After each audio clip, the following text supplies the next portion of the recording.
Qui va gagner la finale du coup entre PSG et Arsenal? Dites-moi en commentaire les gars, votre avis. Et du coup, pour commencer, j'espère que vous allez bien les gars.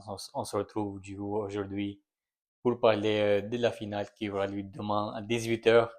Franchement, à 18h les gars, c'est trop bizarre vraiment. Je sais pas pourquoi ils ont fait je sais pas pourquoi ils ont mis cette horaire, cette heure. Franchement, c'est bizarre. On n'a pas l'habitude en vrai. 21h, ça serait mieux, mais bon. Donc, on va parler un peu de cette finale, les gars. Après, je sais pas si ça va durer vraiment la vidéo là, donc je voulais vous juste vous prévenir un peu en avance. On va parler un peu de PSG, je pense d'abord. PSG, du coup, la deuxième fois consécutive, les gars, c'est quelque chose d'historique pour eux. C'est quelque chose qui n'a jamais arrivé dans leur histoire. À faire du coup de finale de LDC consécutive. Donc, pour PSG, c'est quelque chose d'extraordinaire. Et s'ils gagnent, ça va être encore plus, genre, ça va être quelque chose de légendaire pour eux dans leur histoire. Donc, PSG, du coup, les gars, qui, franchement, ils ont totalement mérité à être ici, du coup, jusqu'à aujourd'hui. Ils ont fait, genre, tous les matchs, ils ont mérité de gagner, je pense, contre le Bayern. Ils ont mérité, à mon avis, de gagner ce match. Euh, je sais plus après, ils ont affronté qui. Bon, en phase de groupe, on s'est affronté avec les PSG, ils ont gagné. Euh, Après, je sais plus, franchement, j'avais oublié un peu leur parcours. Ils ont affronté qui? Ah oui, ils ont affronté Chelsea, ils ont affronté Liverpool. Franchement, les gars, c'est incroyable quand même. Ils ont du coup réussi à gagner tous les matchs du coup contre ces clubs-là, Bayern aussi, comme j'ai dit. Donc maintenant, ça reste Arsenal, les gars. Arsenal. Donc PSG qui joue franchement très bien, le collectif. C'est exceptionnel, ça joue dans tous les sens. Les joueurs, c'est exceptionnel. Franchement, l'équipe de PSG, bon, là, c'est la meilleure équipe, je pense, actuellement, avec le Barça et le Bayern. En tout cas, cette saison, ça a été les trois meilleures équipes, à mon avis.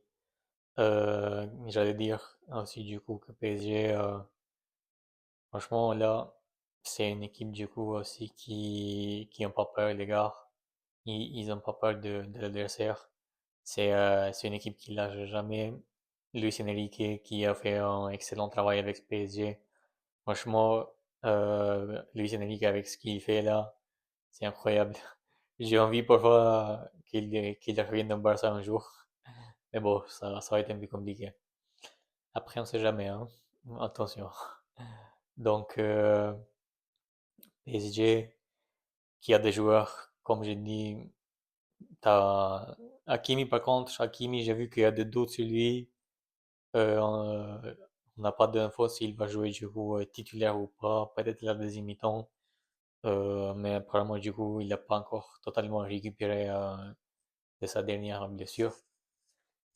Donc, c'est à voir ce que Enrique il va faire, si Hakimi se sent aussi prêt ou pas pour jouer cette finale. Mais il y a il y a Zaire Emery qui peut jouer du coup sur ce poste. Donc, Zaire Emery, il fait aussi trop bien son travail, et tout le monde l'apprécie et tout. Donc, je pense Emery fait trop bien aussi ce rôle-là comme défenseur. Après, les gars, il n'y a pas chaud, Marquinhos. Peut-être Marquinhos, attention, parce que parfois il fait des boulettes, mais sinon, c'est un très bon défenseur quand même. Il y a qui Nuno Mendes, les gars. PSG, là, actuellement, a les deux meilleurs latéraux, je pense, au monde. Nuno Mendes, Hakimi, c'est deux monstres, franchement, c'est deux joueurs exceptionnels. Ils jouent très bien. Ils jouent très bien. Excusez-moi, ils jouent très bien les deux, je veux dire. Euh, Après, on a du coup les milieux de terrain, milieu Fabien Ruiz, exceptionnel, Vitinha, Neves, franchement, c'est des joueurs de qualité. C'est euh, c'est exceptionnel ce qu'ils font sur le terrain. Donc, y a rien à dire, les gars. L'attaque, après l'attaque, l'attaque aussi, les gars, c'est impressionnant. Euh, Kvaratskhelia, les gars, Kvara qui dans les grands matchs là, il est décisif.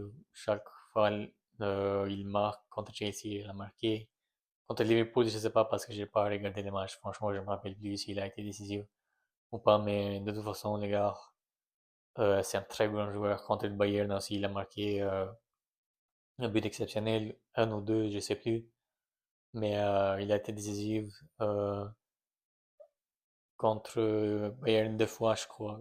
Il était deux fois décisif. Donc après, on a Dembélé aussi qui marque des buts.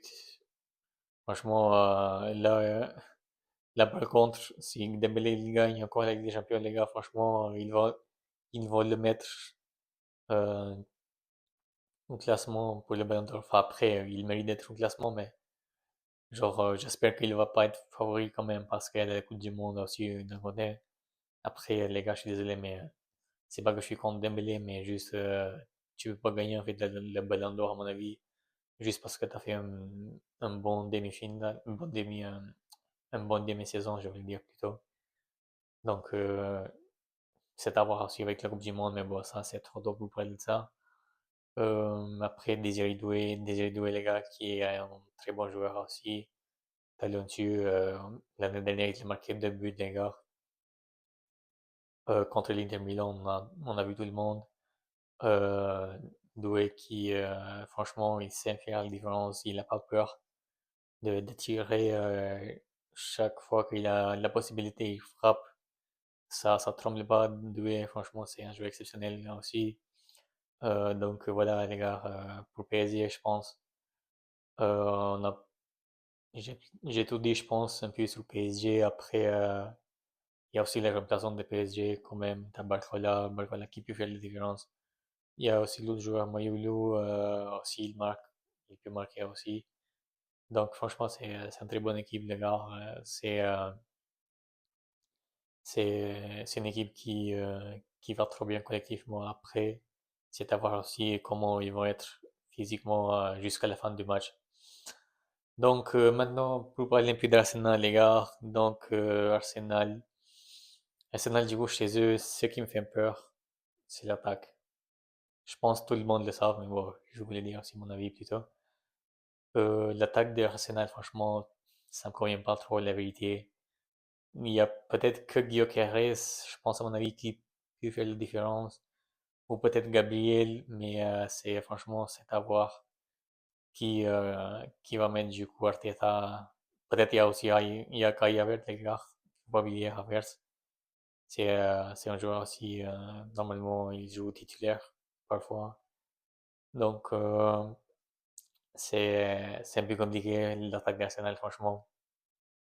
Parce que quand vous voyez après les latéraux, pas les latéraux, les ailiers qu'ils ont, Martinelli ou Trossard sur le côté gauche, et puis côté droite, Saka il n'a pas eu une très bonne saison, les gars. Ça a été très très faible cette saison, Saka. Il a perdu un peu son niveau, je trouve, donc Saka compliqué. Qui peut jouer d'autres, les gars? Madueke, je pense. Madueke, moi j'aime pas, franchement. C'est un joueur qui juste, il sait courir, mais après, voilà, c'est pas un joueur qui va faire la différence, à mon avis. C'est pas un joueur c'est pas un joueur très décisif. Après, les milieux de terrain, du coup, maintenant, c'est un milieu de terrain qui est fort quand même. Après, ça va voir, du coup, comment Arteta va faire, du coup, les milieux de terrain. Non, bon, déjà, je sais que Declan Rice, je pense, c'est sûr 100% que il va être titulaire. Euh, Après, Zubimendi, il y a beaucoup de monde qui pose la question s'il va être titulaire ou pas. Donc, c'est à voir aussi. Il y a qui d'autre qui joue Merino, les gars. Je sais pas par contre si Merino il est de retour ou pas. Franchement, si Merino il serait de retour, ce serait une très bonne chose. Parce que c'est un joueur qui sait marquer des buts. Franchement, c'est un joueur exceptionnel quand même. Après, ils ont des gars aussi aisés, oui, aisés aussi, donc c'est à voir comment, comment c'est à voir faire du coup, mais je pense Declan Rice, c'est sûr qu'il va être là, mais juste les deux autres, Zubimendi ou Odegaard ou Eze, il y a trop de joueurs, donc ça dépend qui va mettre. Après la défense d'Arsenal, du coup, c'est trop fort, les gars. Ça, c'est le point fort cette saison. Euh, vous avez Saliba, vous avez Gabriel aussi. Après, Timber, c'est un très bon défenseur aussi, les gars, franchement. Par contre, j'ai vu qu'apparemment il est blessé. Peut-être il va être de retour demain, c'est à voir. Il y a Calafiori aussi. Franchement, Arsenal, c'est la meilleure défense, les gars. Euh, cette saison, en Ligue des Champions, ils sont jamais perdus un match. Et c'est l'équipe du coup qui n'a pas pris beaucoup de buts là aussi. Donc après, le point fort doute aussi qu'il y a à Arsenal, c'est que on sait tout le monde les corners, les gars. Les corners d'Arsenal, c'est quand même effrayant. Là, PSG, il faut que ils fassent attention parce que Arsenal, ils peuvent marquer du coup sur le corner. Donc franchement, c'est quelque chose qui qui est leur point fort aussi. Donc voilà les gars, c'était aussi tout pour Arsenal, je pense. Bon, il y a pas beaucoup de choses à dire. Maintenant, c'est juste à voir qui va gagner. PSG, du coup, c'est une très bonne équipe en attaque et en défense aussi. Arsenal, c'est la défense, mais le plus gros problème chez eux, c'est l'attaque. Donc, on va voir du coup, je pense, une vraie bataille. Après, donc, mon avis sur ce match, peut-être, je pense, peut-être PSG va gagner ce match. Je pense PSG va faire le back-to-back. Je pense que PSG, ils sont capables de le faire encore une fois. Après, je sais pas, genre, je peux pas donner un score, les gars, parce que c'est trop compliqué. Comme j'ai dit, Arsenal, c'est pas facile à marquer contre eux. Donc, c'est pour ça que je dis ça va être compliqué. C'est compliqué du coup à donner un score exact. Mais bon, je pense que c'était tout pour cette vidéo. Donc, n'hésitez pas les gars à me dire dans les commentaires votre avis aussi. Et n'hésitez pas aussi à s'abonner les gars, du coup ça me soutient énormément. Et prenez soin de vous les gars. Ciao.